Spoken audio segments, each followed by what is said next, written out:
आप सभी ने भूतों की कहानियाँ, भूतिया कहानियाँ तो बहुत सुनी होगी। आज की भूतिया कहानी सच्चाई से जुड़ी हुई है। भूतों की कहानी जो नासिक की भूतों वाली हवेली की कहानी है। नासिक की भूतिया हवेली को कई 100 वर्षों पहले राजा महाराजाओं ने बनवाई थी, लेकिन पिछले कई सालों से इनमें कोई नहीं रहता।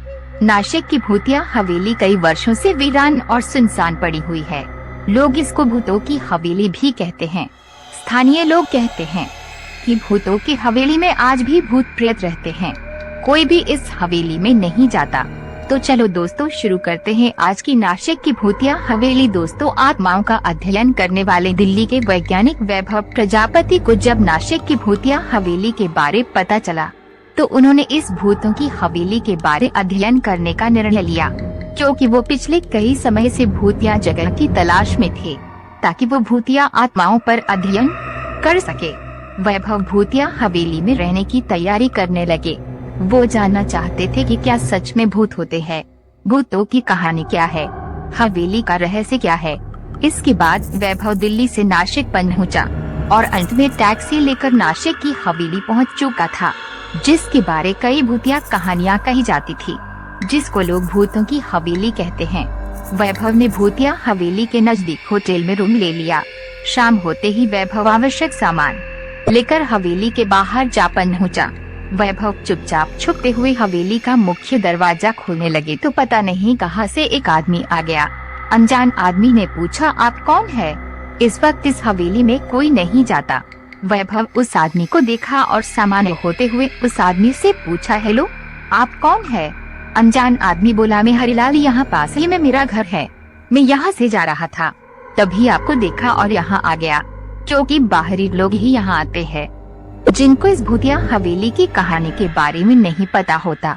जो भी व्यक्ति इस भूतिया हवेली की कहानी के बारे में जानता है वो शाम और रात के समय इस हवेली के भीतर जाना तो दूर इसके आसपास भी नहीं आते हैं। वैभव बोलता है, हाँ, मैंने सुना तो है कि नासिक की ये हवेली भूतिया है, यहाँ कोई नहीं रहता, इसलिए मैं यहाँ आया हूँ ताकि इस हवेली में रुककर इसकी हकीकत लोगों को बता सकूं। हरिलाल कहता है, क्या मतलब है आपका? आप सब जानते हुए भी इस भूत बंगला मतलब इस हवेली में रुकना चाहते हैं। वैभव बोला, जी हाँ, आपने सही सुना, मैं रात में यहाँ रुकने वाला हूँ। हरिलाल कहता है, आप मेरी बात मानो और अभी यहाँ से वापस लौट जाओ। इस भूतिया हवेली में जाने वाला कोई भी वापस लौट कर नहीं आता है, और आपको तो इस हवेली की कहानी के बारे में भी पता है। हरिलाल की पूरी बात सुनकर वैभव बहुत खुश हो गया, क्योंकि उसको आत्माओं का अध्ययन करने के लिए ऐसे ही मौके की तलाश थी और वह मौका आज उसको मिल गया था। वैभव को खुश देखकर हरिलाल आश्चर्यचकित होते हुए पूछते हैं, इस भूतिया हवेली के बारे में सब पता होने के बावजूद भी तुम इतना खुश हो रहे हो, क्यों? वैभव बोला, हाँ, क्योंकि मैं एक वैज्ञानिक हूँ जो आत्माओं का अध्ययन करता है और मैं यहाँ पर यही जानने के लिए आया हूँ कि इस भूतिया हवेली की कहानी में कितनी सच्चाई है। इस हवेली के बारे में जो भूतिया कहानी बनाकर समाज में फैलाई गई है, मैं उसका सच आप सभी के सामने लाऊंगा, जिसके लिए आज की पूरी रात मैं इस हवेली में रहूंगा। इसके बाद वैभव हवेली के अंदर प्रवेश कर जाता है। हरिलाल की वैभव को रोकने की सभी कोशिश नाकाम हो जाती हैं। वैभव के अंदर जाते ही हरिलाल भी जल्दी जल्दी अपने घर की तरफ लौट जाता है। वैभव जैसे ही हम इनके अंदर पहुंचता है, हवेली का नजारा देखकर वैभव के हाथ पैर ठंडे हो जाते हैं, क्योंकि ये हवेली सच में भूतिया थी। दीवारों पर उलूल जुलूल भाषा में कुछ लिखा हुआ था। चारों तरफ मकड़ी के जाले और धूल जमी हुई थी। कुछ पल के लिए तो वैभव को लगा कि यहाँ सच में भूत रहते हैं। फिर कुछ सोचते हुए अपना सामान एक जगह रखा, हवेली में इधर उधर घूमने लगा। चारों तरफ घूमने के बाद पहली मंजिल और दूसरी मंजिल पर भी चला गया। कुछ समय बाद हवेली का पूरा मुआयना करके वैभव वापस नीचे आ गया। कुछ समय बाद वैभव हवेली की ड्राइंग रूम की तरफ गया, जहाँ पहले से सामान बिखरा हुआ पड़ा था। वहाँ पर रखे गए सोफे पर जमी धूल को साफ करके वैभव बैठ गया। तभी उसकी नजर ड्राइंग रूम में रखी शराब की बोतलों पर गई। वहाँ से वैभव ने रेड वाइन की बोतल ली और इसको खोलकर 2 से 3 पैक पी लिए। शराब पीने के बाद वैभव अपने मोबाइल में गाने चालू करके झपकियाँ लेने लग गया। जैसे ही वैभव की झपकी लगी तो दूसरी मंजिल से फ्लावर पॉट नीचे फेंका गया, जो फर्श पर गिरते ही टूटकर बिखर गया। फ्लावर पॉट के गिरने की आवाज से वैभव डर गया और झट से खड़ा हुआ। तभी ड्राइंग रूम का बल्ब चालू बंद होने लगा। इसके साथ पूरी हवेली के बल्ब एक साथ चालू बंद होने लगे, जिनको देखकर वैभव बुरी तरह डर गया और डर के मारे पसीने से पूरा भीग गया।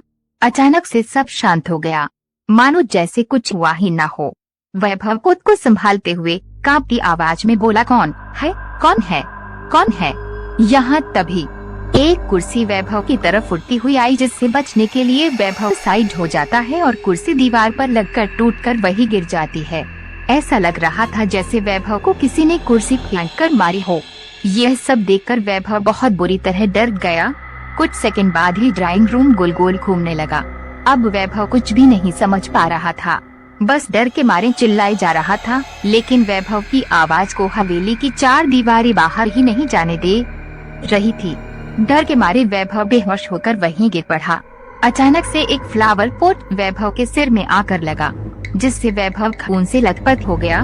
कुछ घंटों बाद वैभव को होश आया। जैसे ही उसने घड़ी देखी तो रात के 12 बजे हुए थे। वैभव डर से कांपता हुआ अपना सामान वहीं छोड़ता हुआ दरवाजे की तरफ भागा। वैभव के दरवाजे के पास पहुंचने से पहले ही दरवाजा धड़ाम से बंद हो गया। वैभव ने पूरी ताकत से दरवाजा खोलने को कोशिश की, लेकिन वो नाकाम रहा। वैभव चिल्ला रहा था, प्लीज मेरी मदद करो, मुझे बचाओ। लेकिन वैभव की सभी कोशिशें बेकार थी। वैभव हिम्मत करके जोर से बोला, कौन है, सामने आओ। तभी वैभव के सामने 6 से 7 फुट लंबा एक काला साया उसके सामने खड़ा हो गया, जिसके लाल आंखें आग के समान थी। भयानक डरावना काला चेहरा, जिसको देखकर कोई भी उसके सामने खड़ा होने की हिम्मत नहीं कर पाए। उसके बड़े बाल, घुंघराले बाल, बिना पैरों का वो काला साया जमीन से 5 फुट ऊपर हवा में ही घूम रहा था, जिसको देखते ही वैभव का गला सूखने लगा। पूरा शरीर पसीने से तर हो चुका था। वैभव ने पूछा, कौन हो तुम, मुझे क्यों मारना चाहते हो, मैंने क्या नुकसान किया है तुम्हारा? काला साया बोला, तुमने हवेली में आकर बहुत बड़ी गलती की है, अब तुम जिंदा नहीं बचोगे, मैं सबको मार दूंगा, किसी को भी यहाँ नहीं रहने दूंगा। वैभव बोलता है, आखिरकार तुम क्यों सबको मारना चाहते हो? इस हवेली में ऐसा क्या है जिसके लिए तुम सभी की जान लेना चाहते ही? काला साया कहता है, कई साल पहले इसी हवेली की मालिक ने किसी गलती के मुझे तड़पा कर मार दिया था और इसी हवेली में मुझे दफना दिया था। मेरी आत्मा हवेली में ही कैद हो गई, क्योंकि यहीं पर मेरा खून हुआ और यही मुझे दफना दिया गया। अब मैं किसी को भी इस हवेली में नहीं रहने दूंगा। जैसे मुझे तड़पा कर मारा गया था, वैसे ही मैं सभी को तड़पा कर मार दूंगा। अब तुम भी मरने के लिए तैयार हो जाओ। कुछ ही समय में वह भूत और भी भयानक हो गया।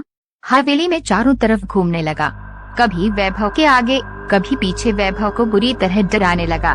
तभी वैभव ने पुजारी जी द्वारा दिए गए अभिमंत्रित राख को जेब से निकाला और भूत के पास आने का इंतजार करने लगा। जैसे ही वो काला साया वैभव के पास आया तो तुरंत ही वैभव ने अभिमंत्रित राख भूत पर फेंक दी।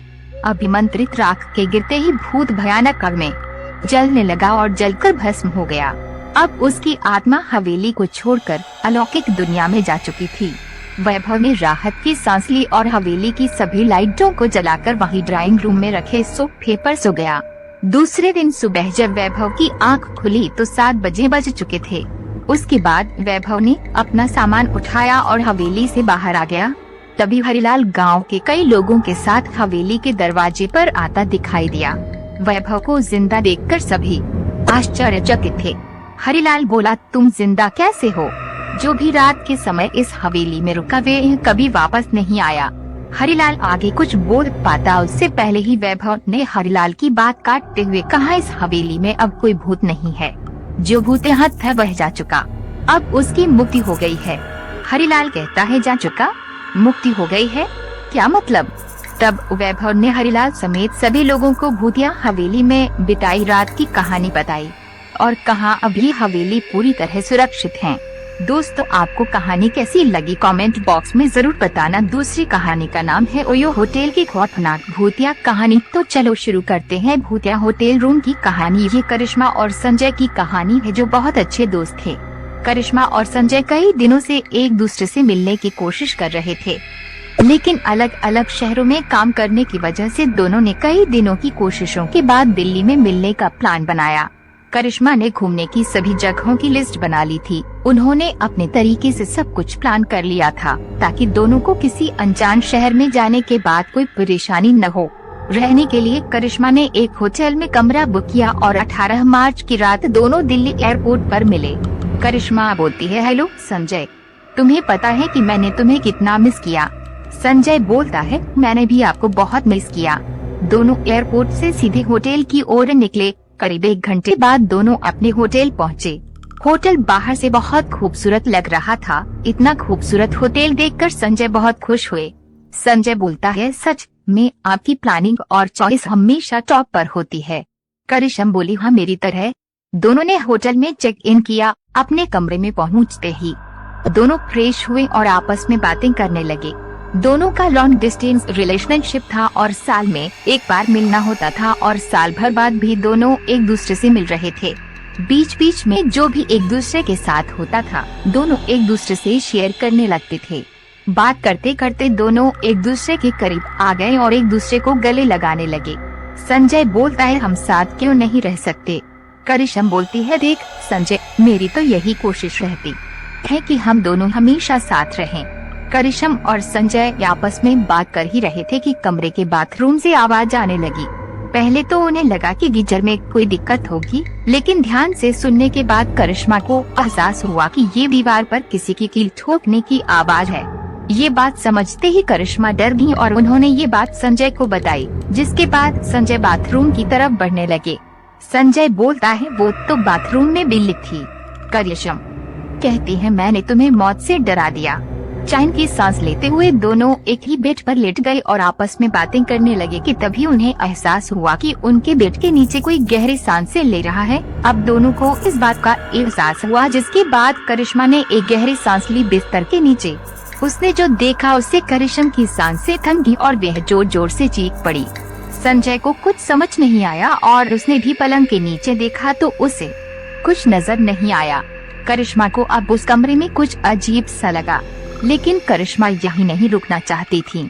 तभी सामने रखा शीशा अपने आप हिलने लगा। ये डरावना मंजर देखकर दोनों की सांसें फूलने लगी। अब साफ हो रहा था, सच में इस कमरे में कोई तीसरा भी है, लेकिन कौन।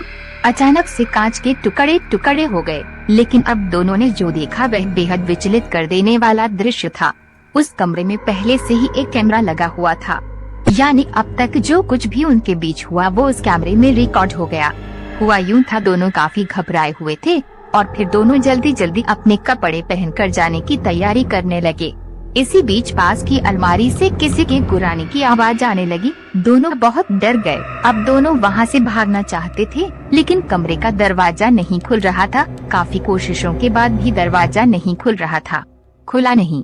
खोले तो अलमारी अपने आप जमीन पर गिर गई। करिश्मा का डर सही था कि यहाँ कोई तीसरा शख्स है। सामने ऐसी खतरनाक आकृति देखकर दोनों डर से कांपने लगे। तभी आकृति ने तेजी से संजय का गला पकड़ लिया हवा का। संजय जोर जोर से चिल्लाने लगा, उसका दम घुट रहा था। करिश्मा भी संजय को बचाने की कोशिश कर रही थी, लेकिन वो कामयाब नहीं हो पा रही थी। फिर संजय ने पूछा कि तुम मुझसे क्या चाहते हो। संजय के पूछते ही उस भूतनी आकृति ने हवा में कुछ लिखा। सच बोलो, इसे पढ़कर किसी को कुछ समझ नहीं आया। उसके बाद उस भूतनी आकृति ने फिर कुछ लिखा। कैमरा। संजय कहता है, मुझे कुछ समझ नहीं आ रहा, मुझे छोड़ दो। संजय का दम घुटने वाला था, जिस पर उन्होंने कहा, मैंने ये कैमरा लगाया है, मैं करिश्मा को ब्लैकमेल करना चाहता था ताकि वह मेरे साथ आए। संजय के इतना कहते ही करिश्मा के पैरों से जमीन खिसक गई। संजय के घर आता था कैमरा छुपाया था ताकि करिश्मा को ब्लैकमेल कर सके। साथ रहने के लिए इस जघन्य कृत्य के बाद करिश्मा टूट गई। उसी भूतनी आकृति ने संजय को हवा में उठा लिया और उसे उछालने लगी। संजय ने कुछ ही देर में दम तोड़ दिया। लेकिन ये भूतिया आकृति कौन थी? अब यह स्पष्ट हो गया था कि भूतिया आकृति ने करिश्मा की जान नरक से बचाई और संजय को उसके कार्यों के लिए दंडित किया। भूत की आकृति कहती है, करिश्मा रो मत, मैं तुझे बचाने आया था। इस धोखेबाज ने मुझे वैसे ही बर्बाद कर दिया। था। मैं कमजोर था और डर के मारे मैंने आत्महत्या कर ली थी, लेकिन आज मेरा बदला पूरा हो गया है। अब ये ऐसा किसी के साथ नहीं हो पाएगा। आपको कहानी कैसी लगी कमेंट बॉक्स है जरूर बताना, और ऐसी ही डरावनी और सच्ची घटना पर आधारित कहानी सुनने के लिए हमसे जुड़े रहना और मजे लेना। डरावनी कहानी